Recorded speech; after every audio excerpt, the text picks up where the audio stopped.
Yan. So once again, Boss Lapit. So 6 minutes lang, marketing plan. Napakabilis, okay? So umpisahan ko, retailing. So sa retailing, pwede ka magbenta, pwede hindi ka magbenta. Pero sabi ko, i-share mo yung product. I-share mo yung product. Ang ganda-ganda ng mga products, yung mga product demo natin. Kwentuhan mo lang yung mga kaibigan mo. Sa retailing, kikita ka ng 25%. Bigyan ko yung idea. Sa isang C24/7, mabenta mo yan, meron ka 300 pesos. Sa isang araw. Yung isang araw na yun, hindi naman tatagal yun eh, di ba? Hindi naman 8 hours ka maghihintay ng 300 para kumita ka ng 300. Isang benta mo lang, may 300 ka. Makasampu ka, may 3,000 ka. Yan. So, direct referral. Direct referral, bibigyan ka ng 500. Marami kang kaibigan, alam ko, hindi lang dalawa. So, once na mag-join sila, bumili sila package dahil nagustuhan nila yung marketing plan, nagustuhan nila yung product, or siguro nagustuhan nila yung scholarship. So, bibigyan ka ng 500 ng company. Sa kahit sa mga business, pag nakabenta ka, meron kang komisyon. So yun, bibigyan ka 500. Pagkasabayin ko na ha, matching bonus o yung pairing bonus. Sa pairing bonus natin, bibigyan ka ng 1.5. So paano yan? Okay, pagsasamahin ko yung dalawa ha. Sa direct referral, ikaw to. Okay? Meron kang kaibigan, si A. Nag-join. So bibigyan ka ng company ng 500 pesos kasi ikaw yung nag-refer dyan. Si B, kaibigan mo, bibigyan ka uli ng 500 kasi ikaw nag-refer. Ngayon, dito sa matching bonus, ang usapan, pag may isang tao sa left, may isang tao sa right, bibigyan ka ng company 1,500. So, sa dalawang kaibigan mo, kumita ka ng 2,500. So, pero yun. So, maganda, no? Maganda yung business. Hindi mo sila nilako kasi kung ano nilako mo, hindi nang nakuha nila. May scholarship din sila, may products din sila, may package din sila. Okay. So, maganda nito, si A, may kaibigan niya. Sabihin natin si A, si 1, at si 2.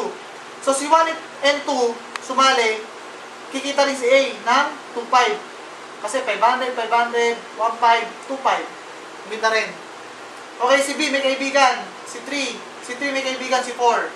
Okay? Maaaring si 1, 2, 3, and 4, hindi mo kakilala.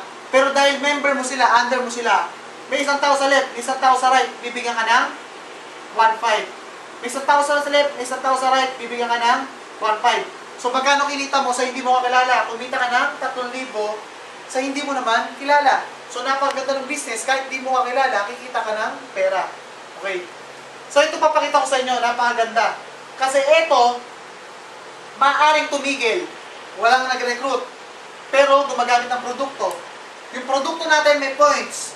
So, preparing yung product natin sa tao dito. So, bibigyan ka rin ng 1.5. Kahit walang nag-recruit, basta gumagamit ng produkto, may 1.5, 1.5, 1.5 ka pa rin. Unlimited. May 100 tao ka dito, may 100 tao ka dito, kikita ka ng, magkano? 150,000. So, ganun. So, maximum pairing natin, 24,000 per day. Okay? Third step, bibigyan ka ng company ng, Unilevel. Bibigyan ka ng company ng 5%. 5% sa lahat ng member mo. So, paano yan? Ikaw to, yung member mo sa kabila, at yung member mo sa kabila, bumibili ng produkto. Yan, tao-tao yan ha. Bumibili sila ng product, 5% nung binibili nilang product, pasok sa'yo. Ibig sabihin, lahat ng binenta nila, lahat ng personal na ginamit, may 5% ka. Bibigyan ko kayo ng idea. Umabot yung member mo ng 2,000 sa loob ng isang taon. Anong mangyayari? Okay? Makabenta lang sila ng isang box ng C24/7. Yung product natin. Isang box lang, bilhin nila per month. Per month. Okay? So, tingin nyo, sa isang tao, pwede gumamit isang box sa isang buwan? Pwede.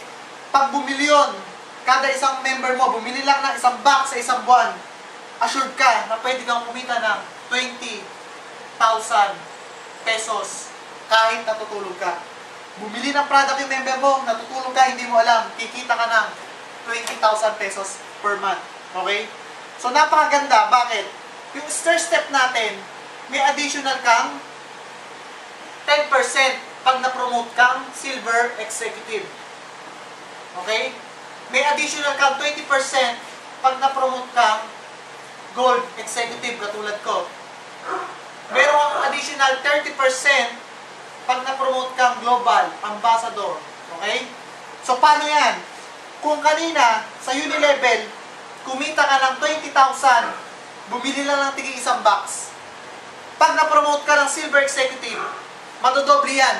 So, kikita ka ng 40,000.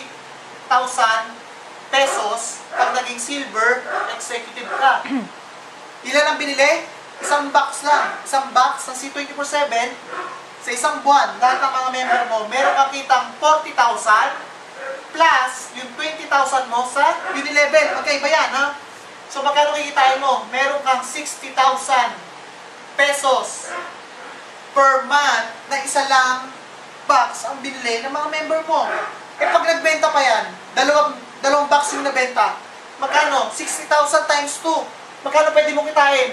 120,000. Napakaganda, di ba? Okay. Yung kanina, kumita ka ng 20,000, okay, sa Unilevel. Pag na-promote ka na gold executive, katulad ko, meron kang 20% additional. So, paano yun? Kung sa Unilevel mo, may 20% ka, may 20,000 ka sa loob ng isang buwan, pag naging gold executive ka, patadagdagan yan, magiging 80,000. 80,000 sa loob ng isang buwan, plus Unilevel ng 20,000, magkano? Meron kang 100,000 per month. Isang box lang ng C24/7 ang bilhin ng bawat member mo. May 100,000 per month ka. Kung dalawa bilhin nila, meron kang 200,000, ganun kalaki sa product movement pa lang. Global Ambassador, dodoble ko na. Sa Global Ambassador, meron kang 120,000.